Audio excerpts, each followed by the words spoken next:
ये एपिसोड ऐसे समय में हो रहा है जब पूरे देश में त्योहारों की उमंग है। आप सभी को आने वाले सभी त्योहारों की बहुत बहुत बधाइयां। साथियों, त्योहारों की इस उमंग के बीच दिल्ली की एक खबर से ही मैं मन की बात की शुरुआत करना चाहता हूं। इस महीने की शुरुआत में गांधी जयंती के अवसर पर दिल्ली में खादी की रिकॉर्ड बिक्री हुई। यहां कॉनॉट प्लेस में एक ही खादी स्टोर में एक ही दिन में 1.5 करोड़ रुपए से ज्यादा का सामान लोगों ने खरीदा। इस महीने चल रहे खादी महोत्सव ने एक बार फिर बिक्री के अपने सारे पुराने रिकॉर्ड तोड़ दिए हैं। आपको एक और बात जानकर भी बहुत अच्छा लगेगा। 10 साल पहले देश में जहां खादी प्रोडक्ट्स की बिक्री बड़ी मुश्किल से 30,000 करोड़ रुपए से भी कम थी, अब ये बढ़कर 1.25 लाख करोड़ रुपए के आसपास पहुंच रही है। खादी की बिक्री बढ़ने का मतलब है इसका फायदा शहर से लेकर गांव तक में अलग अलग वर्गों तक पहुंचता है। इस बिक्री का लाभ हमारे बुनकर, हस्तशिल्प के कारीगर, हमारे किसान, आयुर्वेदिक पौधे लगाने वाले, कुटीर उद्योग, सबको लाभ मिल रहा है। और यही तो वोकल फॉर लोकल अभियान की ताकत है। और धीरे धीरे आप सब देशवासियों का समर्थन भी बढ़ता जा रहा है। साथियों, आज मैं अपना एक और आग्रह आपके सामने दोहराना चाहता हूं और बहुत ही आग्रह पूर्वक दोहराना चाहता हूं। जब भी आप पर्यटन पर जाएं, तीर्थाटन पर जाएं, तो वहां के स्थानीय कलाकारों के द्वारा बनाए गए उत्पादों को जरूर खरीदें। आप अपनी उस यात्रा के कुल बजट में स्थानीय उत्पादों की खरीदी को एक महत्वपूर्ण प्राथमिकता के रूप में जरूर रखें। 10% हो, 20% हो, जितना आपका बजट बैठता हो, लोकल पर जरूर खर्च करिएगा और वहीं पर खर्च कीजिएगा। साथियों, हर बार की तरह इस बार भी हमारे त्योहारों में हमारी प्राथमिकता हो वोकल फॉर लोकल, और हम मिलकर उस सपने को पूरा करें। हमारा सपना है आत्मनिर्भर भारत। इस बार ऐसे प्रोडक्ट से ही घर को रोशन करें जिससे मेरे किसी देशवासी के पसीने की महक हो, मेरे देश के किसी युवा का टैलेंट हो, उसके बनने में मेरे देशवासियों को रोजगार मिला हो, रोजमर्रा की जिंदगी की कोई भी आवश्यकता हो, हम लोकल ही लेंगे। लेकिन आपको एक और बात पर गौर करना होगा। वोकल फॉर लोकल की ये भावना सिर्फ त्योहारों की खरीदारी तक के लिए सीमित नहीं है। और कहीं तो मैंने देखा है दिवाली का दिया लेते हैं और फिर सोशल मीडिया में डालते हैं वोकल फॉर लोकल। नहीं जी, वो तो शुरुआत है। हमें बहुत आगे बढ़ना है। जीवन की हर आवश्यकता हमारे देश में सब कुछ उपलब्ध है। ये विजन केवल छोटे दुकानदारों और रेहड़ी पटरी से सामान लेने तक सीमित नहीं है। आज भारत दुनिया का बड़ा मैन्युफैक्चरिंग हब बन रहा है। कई बड़े ब्रांड यहीं पर अपने प्रोडक्ट को तैयार कर रहे हैं। अगर हम उन प्रोडक्ट को अपनाते हैं तो मेक इन इंडिया को बढ़ावा मिलता है और ये भी लोकल के लिए वोकल ही होना होता है। और हाँ, ऐसे प्रोडक्ट को खरीदते समय हमारे देश की शान यूपीआई डिजिटल पेमेंट सिस्टम से पेमेंट करने के आग्रही बने, जीवन में आदत डालें और उस प्रोडक्ट के साथ या उस कारीगर के साथ सेल्फी नमो ऐप पर मेरे साथ शेयर करें और वो भी मेड इन इंडिया स्मार्टफोन से। मैं उनमें से कुछ पोस्ट को सोशल मीडिया पर शेयर करूंगा ताकि दूसरे लोगों को भी वोकल फॉर लोकल की प्रेरणा मिले।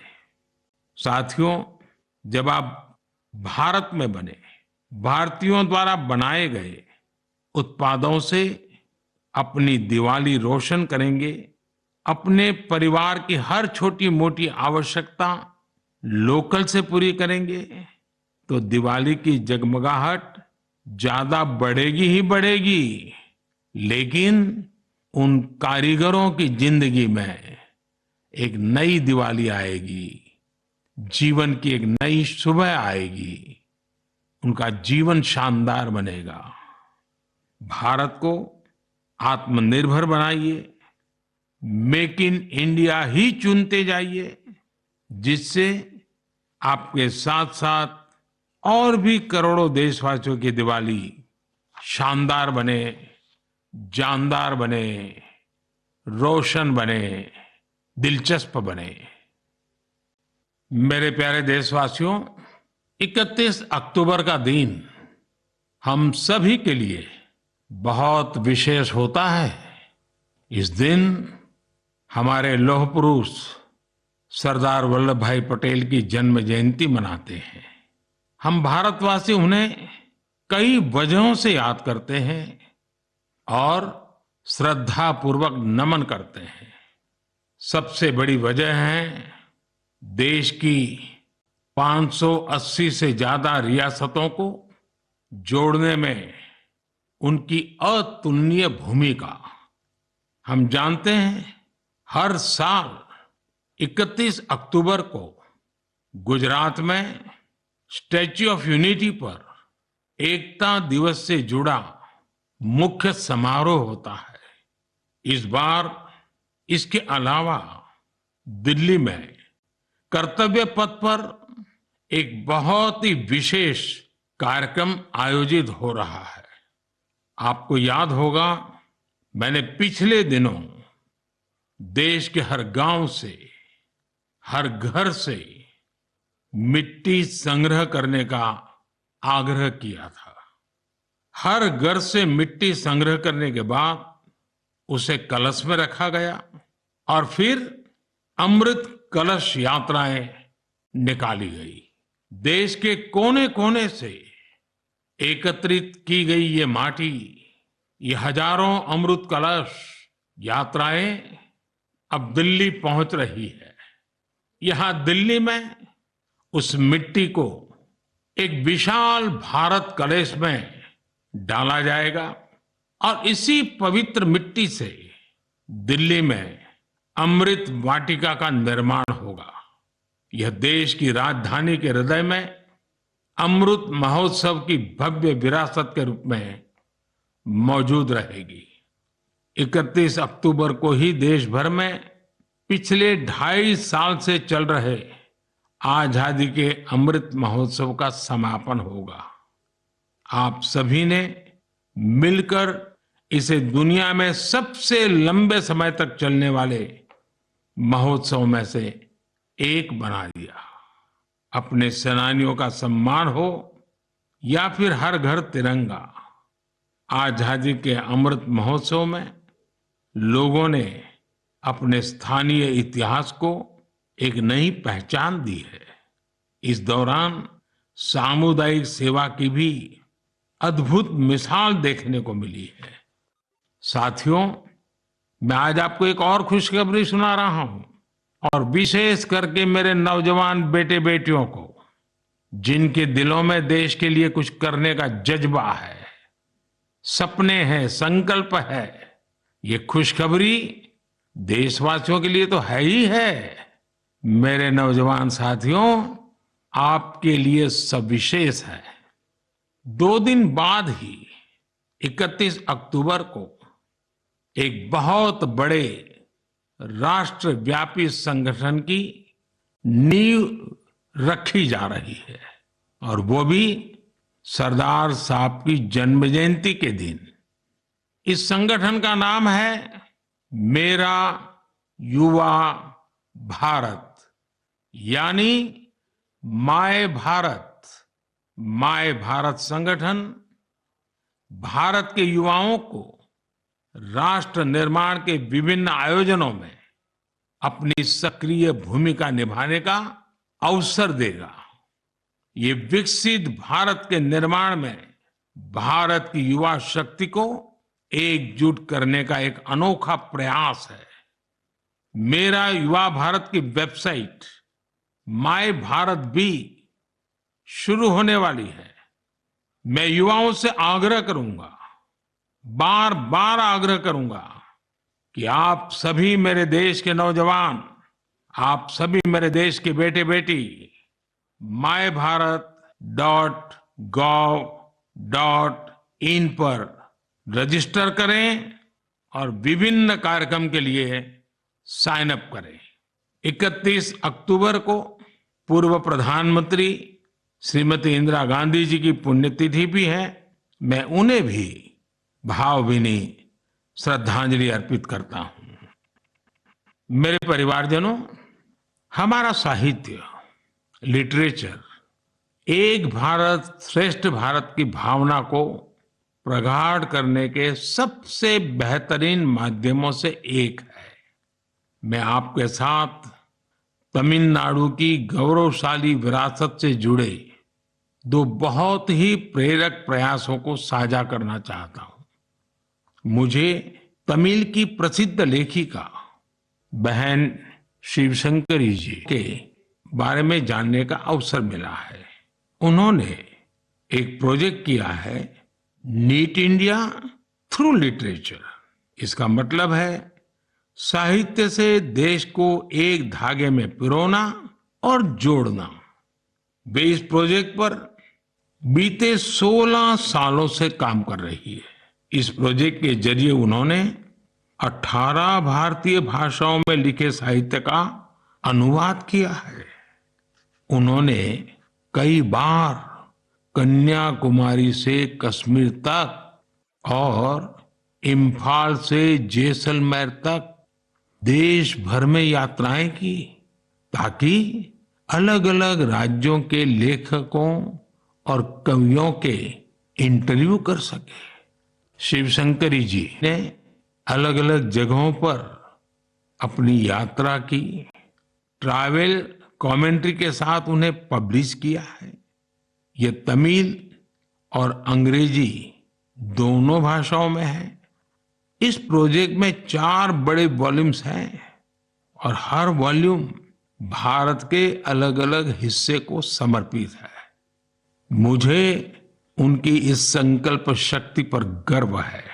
साथियों, कन्याकुमारी के थिरु A.K. पेरुमल जी का काम भी बहुत प्रेरित करने वाला है। उन्होंने तमिलनाडु के ये जो स्टोरी टेलिंग ट्रेडिशन है, उसको संरक्षित करने का सराहनीय काम किया है। वे अपने इस मिशन में पिछले 40 सालों से जुटे हैं। इसके लिए वे तमिलनाडु के अलग अलग हिस्सों में ट्रैवल करते हैं और फोक आर्ट फोरम्स को खोजकर उसे अपनी बुक का हिस्सा बनाते हैं। आपको जानकर आश्चर्य होगा कि उन्होंने अब तक ऐसी करीब 100 किताबें लिख डाली हैं। इसके अलावा पेरुमल जी का एक और भी पैशन है। तमिलनाडु के टेम्पल कल्चर के बारे में रिसर्च करना उन्हें बहुत पसंद है। उन्होंने लेदर पपेट्स पर भी काफी रिसर्च की है, जिसका लाभ वहां के स्थानीय लोक कलाकारों को हो रहा है। शिवशंकरी जी और A.K. पेरुमल जी के प्रयास हर किसी के लिए एक मिसाल है। भारत को अपनी संस्कृति को सुरक्षित करने वाले ऐसे हर प्रयास पर गर्व है, जो हमारी राष्ट्रीय एकता को मजबूती देने के साथ ही देश का नाम, देश का मान सब कुछ बढ़ाए। मेरे परिवारजनों, आने वाले 15 नवंबर को पूरा देश जनजातीय गौरव दिवस मनाएगा। ये विशेष दिन भगवान बिरसा मुंडा की जन्म जयंती से जुड़ा है। भगवान बिरसा मुंडा हम सबके हृदय में बसे हैं। सच्चा साहस क्या है और अपनी संकल्प शक्ति पर अड़िग रहना किसे कहते हैं, ये हम उनके जीवन से सीख सकते हैं। उन्होंने विदेशी शासन को कभी स्वीकार नहीं किया। उन्होंने ऐसे समाज की परिकल्पना की थी जहां अन्याय के लिए कोई जगह नहीं थी। वे चाहते थे कि हर व्यक्ति को सम्मान और समानता का जीवन मिले। भगवान बिरसा मुंडा ने प्रकृति के साथ सद्भाव से रहना, इस पर भी हमेशा जोर दिया। आज भी हम देख सकते हैं कि हमारे आदिवासी भाई बहन प्रकृति की देखभाल और उसके संरक्षण के लिए हर तरह से समर्पित है। हम सबके लिए हमारे आदिवासी भाई बहन का ये काम बहुत बड़ी प्रेरणा है। साथियों, कल यानी 30 अक्टूबर को गोविंद गुरु जी की पुण्यतिथि भी है। हमारे गुजरात और राजस्थान के आदिवासी और वंचित समुदायों के जीवन में गोविंद गुरु जी का बहुत विशेष महत्व रहा है। गोविंद गुरु जी को भी मैं अपनी श्रद्धांजलि अर्पित करता हूं। नवंबर महीने में हम मानगढ़ नरसंहार की बरसी भी मनाते हैं। मैं उस नरसंहार में शहीद मां भारती की सभी संतानों को नमन करता हूं। साथियों, भारतवर्ष में आदिवासी योद्धाओं का समृद्ध इतिहास रहा है। इसी भारत भूमि पर महान तिलका मांझी ने अन्याय के खिलाफ बिंगुल फूंका था। इसी धरती से सिद्धो कान्हू ने समानता की आवाज उठाई। हमें गर्व है कि जन योद्धा टंट्या भील ने हमारी धरती पर जन्म लिया। हम शहीद वीर नारायण सिंह को पूरी श्रद्धा के साथ याद करते हैं, जो कठिन परिस्थितियों में अपने लोगों के साथ खड़े रहे। वीर रामजी गोंड हो, वीर गुंडा धूर हो, भीमा नायक हो, उनका साहस आज भी हमें प्रेरित करता है। अल्लूरी सीताराम राजू ने आदिवासी भाई बहनों में जो अलग जगाई, उसे देश आज भी याद करता है। नॉर्थ ईस्ट में कियांग नोबांग और रानी गाइदिन्ल्यू जैसे स्वतंत्रता सेनानियों से भी हमें काफी प्रेरणा मिलती है। आदिवासी समाज से ही देश को राजमोहिनी देवी और रानी कमलापति जैसी वीरांगनाएं मिली। देश इस समय आदिवासी समाज को प्रेरणा देने वाली रानी दुर्गावती जी की 500वीं जयंती मना रही है। मैं आशा करता हूं कि देश के अधिक से अधिक युवा अपने क्षेत्र की आदिवासी विभूतियों के बारे में जानेंगे और उनसे प्रेरणा लेंगे। देश अपने आदिवासी समाज का कृतज्ञ है, जिन्होंने राष्ट्र के स्वाभिमान और उत्थान को हमेशा सर्वोपरि रखा है। मेरे प्यारे देशवासियों, त्योहारों के इस मौसम में इस समय देश में स्पोर्ट्स का भी परचम लहरा रहा है। पिछले दिनों एशियन गेम्स के बाद पैरा एशियन गेम्स में भी भारतीय खिलाड़ियों ने जबरदस्त कामयाबी हासिल की है। इन खेलों में भारत ने 111 मेडल जीतकर एक नया इतिहास रच दिया है। मैं पैरा एशियन गेम्स में हिस्से लेने वाले सभी एथलीट्स को बहुत बहुत बधाई देता हूं। साथियों, मैं आपका ध्यान special Olympics world summer games की ओर भी ले जाना चाहता हूं। इसका आयोजन बर्लिन में हुआ था। ये प्रतियोगिता हमारे इंटेलेक्चुअल डिसेबिलिटीज वाले एथलीटों की अद्भुत क्षमता को सामने लाती है। इस प्रतियोगिता में भारतीय दल ने 75 गोल्ड मेडल सहित 200 पदक जीते। रोलर स्केटिंग हो, बीच वॉलीबॉल हो, फुटबॉल हो या लॉन टेनिस, भारतीय खिलाड़ियों ने मेडल्स की झड़ी लगा दी। इन पदक विजेताओं की लाइफ जर्नी काफी इंस्पायरिंग रही है। हरियाणा के रणवीर सैनी ने गोल्फ में गोल्ड मेडल जीता है। बचपन से ही ऑटिज्म से जूझ रहे रणवीर के लिए कोई भी चुनौती गोल्फ को लेकर उनके जुनून को कम नहीं कर पाई। उनकी मां तो यहां तक कहती हैं कि रणवीर की वजह से परिवार में आज सब गोल्फर बन गए हैं। पुडुचेरी के 16 साल के टी विशाल ने 4 मेडल जीते। गोवा की सिया सरोदे ने पावर लिफ्टिंग में 2 गोल्ड मेडल सहित 4 पदक अपने नाम किए। 9 साल की उम्र में अपनी मां को खोने के बाद भी उन्होंने खुद को निराश नहीं होने दिया। छत्तीसगढ़ के दुर्ग के रहने वाले अनुराग प्रसाद ने पावर लिफ्टिंग में 3 गोल्ड और 1 सिल्वर मेडल जीता है। ऐसी ही प्रेरक गाथा झारखंड के इंदु प्रकाश की है, जिन्होंने साइकिलिंग में 2 मेडल जीते हैं। बहुत ही साधारण परिवार से आने के बावजूद इंदु ने गरीबी को कभी अपनी सफलता के सामने दीवार नहीं बनने दिया। मुझे विश्वास है कि इन खेलों में भारतीय खिलाड़ियों की सफलता इंटेलेक्चुअल डिसेबिलिटीज का मुकाबला कर रहे अन्य बच्चों और परिवारों को भी प्रेरित करेगी। मेरी आप सबसे भी प्रार्थना है, आपके गांव में, आपके गांव के अगल बगल में ऐसे बच्चे जिन्होंने इस खेलकूद में हिस्सा लिया है या विजयी हुए हैं, आप सपरिवार उनके साथ जाइए, उनको बधाई दीजिए और कुछ पल उन बच्चों के साथ बिताइए। आपको एक नया ही अनुभव होगा। परमात्मा ने उनके अंदर ऐसी एक शक्ति भरी है, आपको भी उसके दर्शन का मौका मिलेगा। जरूर जाइएगा।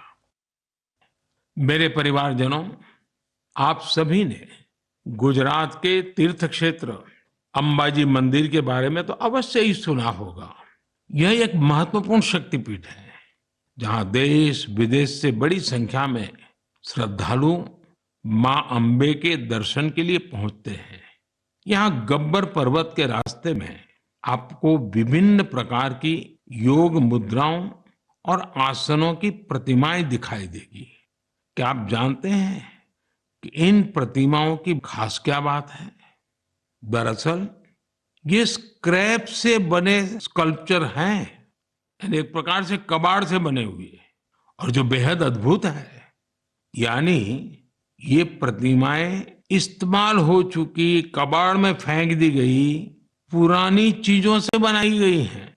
अंबाजी शक्तिपीठ पर देवी मां के दर्शन के साथ साथ ये प्रतिमाएं भी श्रद्धालुओं के लिए आकर्षण का केंद्र बन गई है। इस प्रयास की सफलता को देखकर मेरे मन में एक सुझाव भी आ रहा है। हमारे देश में बहुत सारे ऐसे लोग हैं जो वेस्ट से इस तरह की कलाकृतियां बना सकते हैं।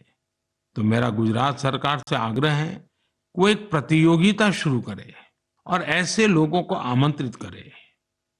ये प्रयास गब्बर पर्वत का आकर्षण बढ़ाने के साथ ही पूरे देश में वेस्ट टू वेल्थ अभियान के लिए लोगों को प्रेरित करेगा।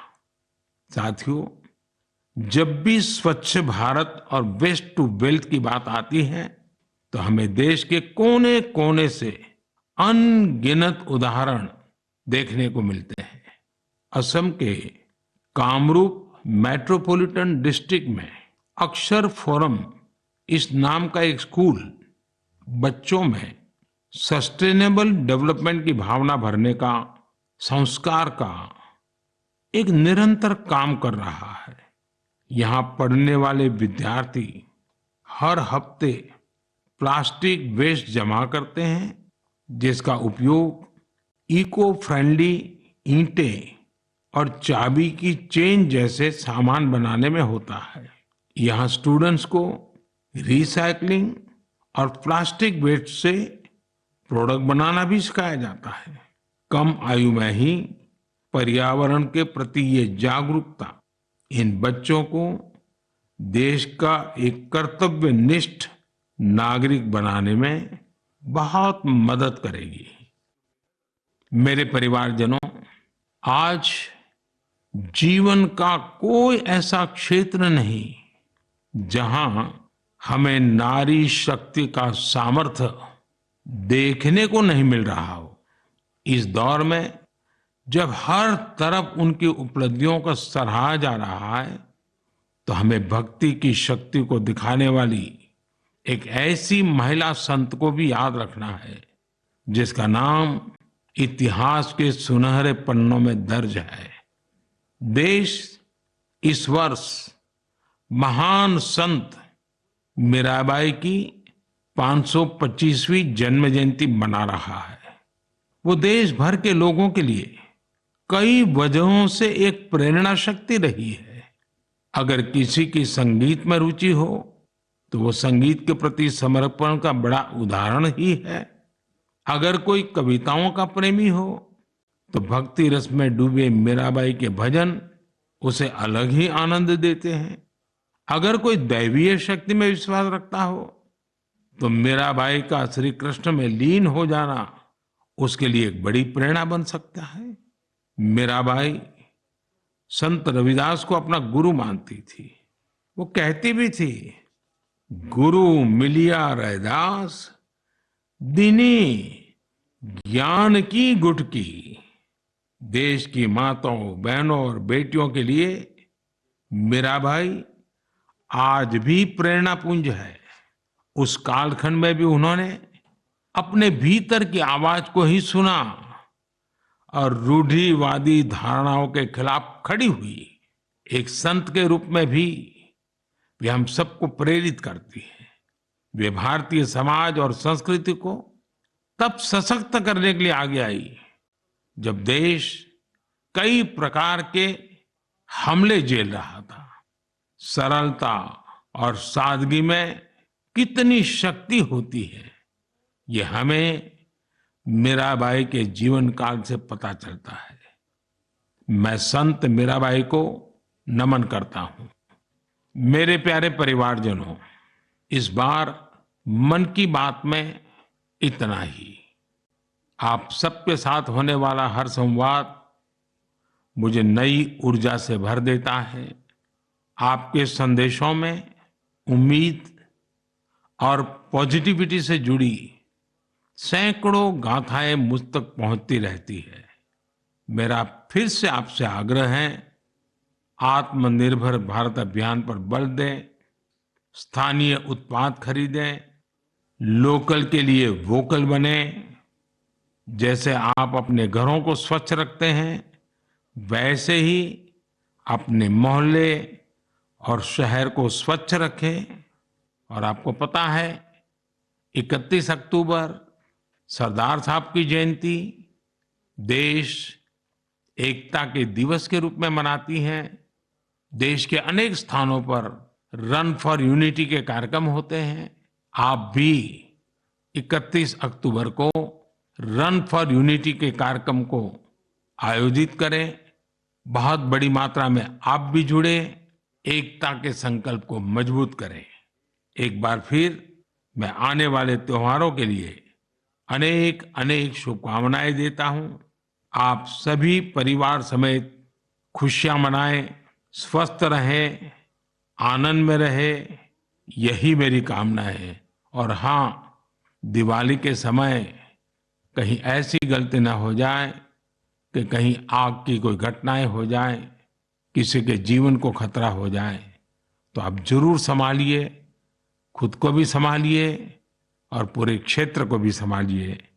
बहुत बहुत शुभकामनाएं, बहुत बहुत धन्यवाद।